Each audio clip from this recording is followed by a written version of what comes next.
Assalamualaikum warahmatullahi wabarakatuh. Saya Fortuna Sari dari Lembaga Pengembangan Pendidikan dan Penjaminan Mutu Universitas Jambi dalam video pembelajaran bertajuk Dasar-Dasar Pengelompokan Mahasiswa dan Mengelompokkan Mahasiswa Secara Digital. Kerja kelompok adalah salah satu metode dalam proses pembelajaran. Ketika mahasiswa mampu mengungkapkan ide-idenya, mendengarkan satu sama lain, berbagi diskusi otentik, dan menciptakan produk bersama, mereka jauh lebih aktif terlibat dalam proses pembelajaran. Ada banyak cara yang dapat digunakan dosen untuk mengatur mahasiswa dalam kelompok, dan dosen yang efektif dapat memilih menerapkan strategi yang berbeda demi hasil yang efektif pada masa pandemi COVID-19 ini. Gagasan-gagasan berikut adalah cara membagi mahasiswa ke dalam kelompok. Berikut ini adalah penjelasan tentang variasi dasar-dasar pengelompokan mahasiswa serta pengelompokan berbasis online dengan menggunakan aplikasi. Anda mungkin memiliki kegiatan di dalam kelas yang harus dilakukan mahasiswa secara berkelompok. Tetapi apakah Anda sudah mempertimbangkan bagaimana Anda akan membagi mahasiswa ke dalam kelompok-kelompok sehingga tujuan pembelajaran tercapai? Tentu saja, kerja kelompok melibatkan banyak pertimbangan, termasuk menentukan peran dan ekspektasi, melakukan evaluasi, dan mungkin bertukar kelompok selama semester. Agar proses berjalan seperti yang diharapkan, Anda harus menentukan di awal bagaimana akan mengelompokkan mahasiswa. Hal lain yang dapat dijadikan dasar pengelompokan adalah konten perkuliahan, tempat duduk, ruang belajar, dan lain-lain. Hal ini akan mempengaruhi pendekatan apa yang sesuai untuk kelas Anda. Untuk membantu Anda menyusun pendekatan dalam membentuk kelompok, kami menawarkan ringkasan konsep dan pendekatan umum di perguruan tinggi. Functional Mode. Pendekatan ini melibatkan pengelompokan mahasiswa yang berdasarkan kriteria tertentu. Misalnya, jika mahasiswa diharapkan untuk bertemu dan belajar di luar kelas, penting untuk mengelompokkan mereka yang tinggal di area yang berdekatan atau minimal satu area. Demikian pula, dosen dapat meminta mahasiswa untuk menetapkan jadwal khusus agar saling mencocokkan waktu untuk bertemu dan belajar secara berkelompok. Untuk diskusi kita kali ini, mahasiswa akan bekerja dalam kelompok untuk mengamati pasar tradisional dan mewawancarai pedagang dan mendapatkan data tentang rantai distribusi sayuran. Nah, untuk tugas ini, kalian akan dibagi menjadi kelompok yang terdiri dari 3 sampai 4 orang. Karena kita di sini ada 10 orang, maka akan dibagi ke dalam 3 kelompok. Satu kelompok akan terdiri dari 4 orang dan 2 kelompok terdiri dari 3 orang. Sebelum saya bagi, saya akan mengkonfirmasi dulu tempat tinggal saudara masing-masing. Yang pertama yang tinggal di Mendalo, Tati, ya benar di Mendalo. Grace di Mendalo. Debbie, ya betul. Munib, oke. Yang tinggal di sekitar Pasar Rawabudi ada Eka, ya, Mercy, Fitri.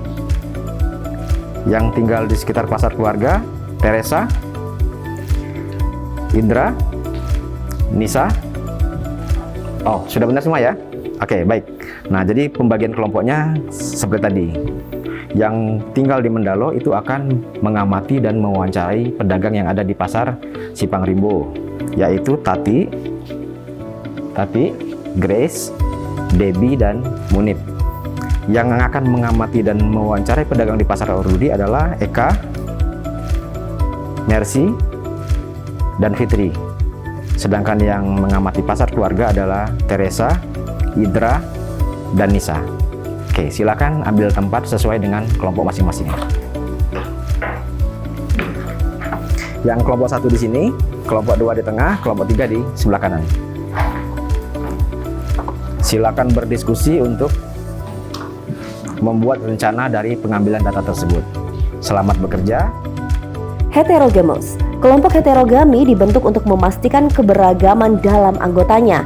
Keragaman dapat merujuk pada etnis, jenis kelamin, gaya belajar, nilai rata-rata, keterampilan verbal, dan banyak lagi.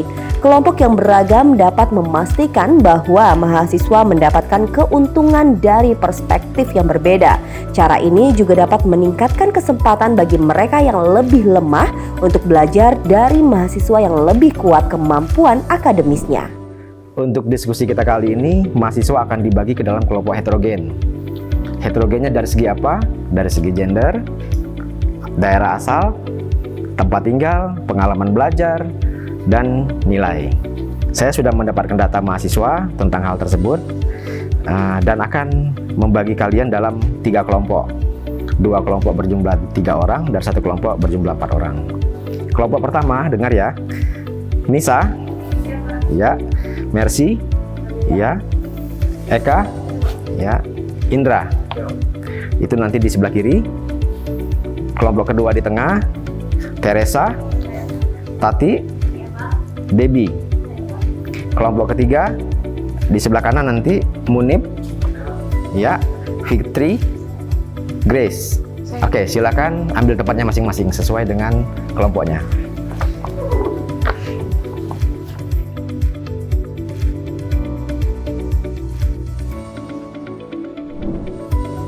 Mix expertise. Jika mahasiswa diminta mengerjakan proyek yang menggunakan berbagai keterampilan, Anda dapat mempertimbangkan untuk membentuk kelompok dengan mendistribusikan mereka berdasarkan keterampilan tertentu secara merata. Misalnya, di kelas di mana mahasiswa akan membangun situs web, Anda mungkin ingin membentuk tim dengan mereka yang memiliki keahlian dalam desain web, video, dan penulisan. Tugas kita berikutnya adalah membuat video tentang kewirausahaan. Nah, saya akan memastikan setiap kelompok, karena kalian akan kerja dalam kelompok, itu memiliki kemampuan yang berbeda dan saling melengkapi. Untuk membuat video ini, kita membutuhkan 3 keahlian. Yang pertama adalah kemampuan verbal, yang kedua kemampuan mengambil gambar, yang ketiga kemampuan untuk mengedit video. Nah, berdasarkan data yang sudah saya terima, maka saya membagi kelompok sebagai berikut. Silahkan dicermati ya namanya ya. Yang pertama Nisa. Ya, Nisa. Yang kedua Teresa. Yang ketiga Munib. Kalian satu kelompok di kelompok 1. Kemudian kelompok 2 Mercy, Tati, dan Fitri. Ya. Kelompok ketiga Eka, Debbie, Grace, dan Indra. Ya. Nah, silakan ambil posisi masing-masing. Di yang pertama di kiri, yang kedua di tengah, yang ketiga di kanan. Pak, masukan Pak, gimana kalau saya pindah ke grup 3 karena di grup kami ada 2 orang yang mempunyai kemampuan untuk mengedit video. Siapa? Nisa. Oh, Nisa bisa edit video? Ya, saya bisa, Pak. Baik, berarti kelompok 1 ini yang belum ada ahli untuk mengambil gambar ya. Ditukar dengan kelompok 3. Indra. Indra bisa ngambil gambar? Baik, kalau begitu Indra akan bertukar posisi dengan Munib. Indra akan di kelompok 1, sementara Munib akan di kelompok 3. Ya, silakan. Silakan ambil posisi sesuai dengan kelompoknya masing-masing. Mix mode. Pada pendekatan ini, dosen membuat kelompok setelah menerima masukan dari mahasiswa. Misalnya, mahasiswa dapat diminta untuk secara rahasia membuat daftar mahasiswa yang ingin mereka ajak bekerja sama atau tidak. Dosen kemudian dapat membentuk kelompok heterogen dengan menggunakan masukan tersebut. Untuk membuat video ini, mahasiswa akan bekerja dalam kelompok yang terdiri dari 3 sampai 4 orang. Nah, untuk membagi kelompok tersebut, silakan mahasiswa menuliskan di kertas lembar, dicari kertas, dengan siapa dia ingin bekerja sama. Tulis 2 nama.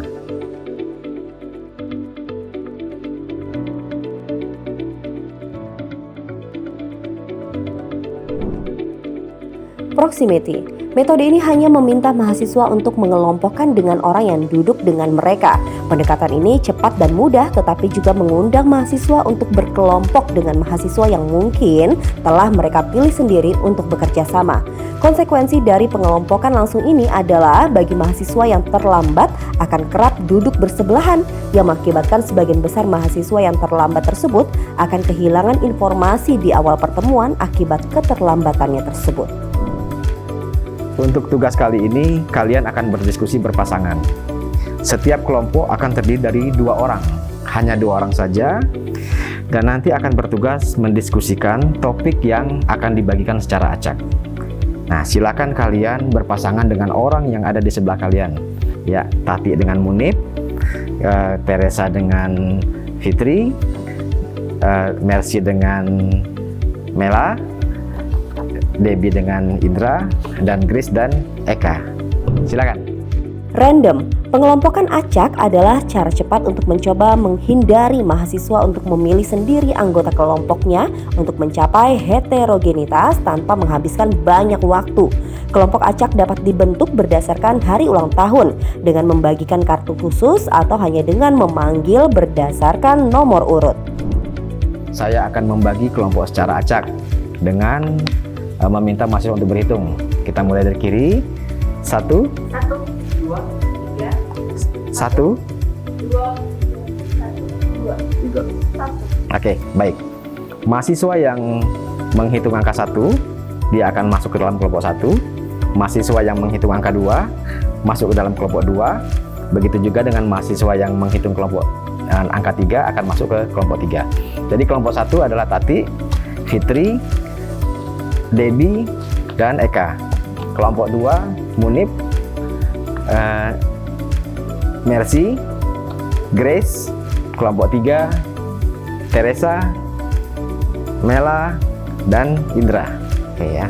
Silakan ambil posisi sesuai dengan kelompok masing-masing. Kelompok 1 di sebelah kiri, kelompok 2 di tengah, kelompok 3 di kanan. Self-selection. Dosen dapat meminta mahasiswa untuk membentuk kelompoknya sendiri. Meskipun pendekatan ini mungkin populer di kalangan mahasiswa, akan tetapi masih terdeteksi kelemahan dari pendekatan ini. Kelompok yang dipilih sendiri cenderung homogen. Mahasiswa yang tidak memiliki kelompok untuk bergabung secara alami mungkin merasa seperti diasingkan. Selain itu, kelompok yang terbentuk sendiri mungkin lebih cenderung terlibat dalam perilaku yang tidak produktif, seperti berdiskusi membahas masalah di luar konteks belajar. Mahasiswa akan dibagi ke dalam kelompok yang terdiri dari 3-4 orang. Kalian bebas memilih sendiri siapa teman yang akan menjadi kelompok kalian. Silakan bagi kelompoknya sesuai dengan pilihan kalian sendiri. Silakan.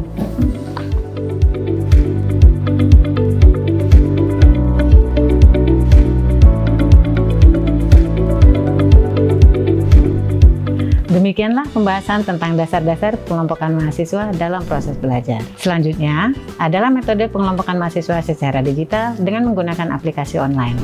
Online grouping adalah pengelompokan menggunakan aplikasi atau situs web kelompok. Ada banyak aplikasi dan situs web yang bagus untuk menetapkan grup secara acak dan terstruktur. Cobalah situs web seperti berikut: Breakout Room, Random Student Generator, Class Dojo, Flip Quiz, dan Super Titis Room. Breakout Room.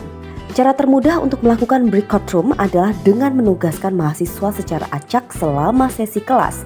Namun, jika Anda ingin mereka ditugaskan sebelumnya ke ruang breakout room, mungkin berdasarkan tugas proyek grup, Anda dapat melakukannya sebelum kelas dimulai. Masuk ke portal web Zoom di www.washington.zoom.us. Navigasikan ke pengaturan pada menu di sebelah kiri dan gulir ke bawah ke in-meeting lanjutan untuk mengaktifkan breakout room dan mengaktifkan penugasan peserta ke breakout room saat menjadwalkan pertemuan. Klik rapat sebagai sisi kiri. Jika Anda sudah membuat rapat di kanvas, maka Anda perlu menemukannya di daftar rapat Anda. Arahkan kursor ke atasnya dan klik tombol edit. Bergantian, jika Anda belum membuat rapat, Anda bisa mengklik schedule a meeting di kanan atas. Dalam opsi meeting, pilih breakout room pre-assign dan klik create rooms. Klik icon plus di sebelah rooms untuk menambahkan breakout rooms. Ketik email mahasiswa ke dalam kotak tambah peserta. Arahkan kursor ke nama breakout rooms default dan klik icon pensil untuk mengganti namanya, atau klik icon tempat sampah untuk menghapusnya. Arahkan kursor ke nama peserta untuk melihat opsi untuk memindahkan mereka ke ruang lain atau menghapus mereka dari ruang saat ini. Klik save atau simpan setelah Anda selesai. Sebagai catatan, jika Anda telah mengatur pertemuan recurring Zoom untuk kelas Anda, Zoom akan mengingat grup breakout room yang ditetapkan secara acak dan menjaganya tetap sama dari sesi ke sesi. Aplikasi online grouping kedua adalah Random Students Generator. Random Students Generator membantu Anda mengelompokkan mahasiswa menjadi beberapa kelompok, maksimal hingga 20 kelompok secara cepat. Random Student Generator membantu Anda mengelompokkan mahasiswa menjadi beberapa kelompok mulai dari 2 hingga 20 kelompok secara cepat. Kunjungi website berikut ini. Masukkan nama pada kolom name di bagian kanan. Pilih grup dan tentukan jumlah mahasiswa dalam satu kelompok. Setelah itu, klik dan nama mahasiswa Anda sudah masuk dalam kelompok secara acak. Berikutnya adalah aplikasi Class Dojo. Class Dojo adalah aplikasi pembuat grup acak yang dapat disetting pada fitur toolkit. Hanya saja, aplikasi ini sifatnya terbatas dan hanya tersedia untuk iOS, Android, dan Kindle Fire.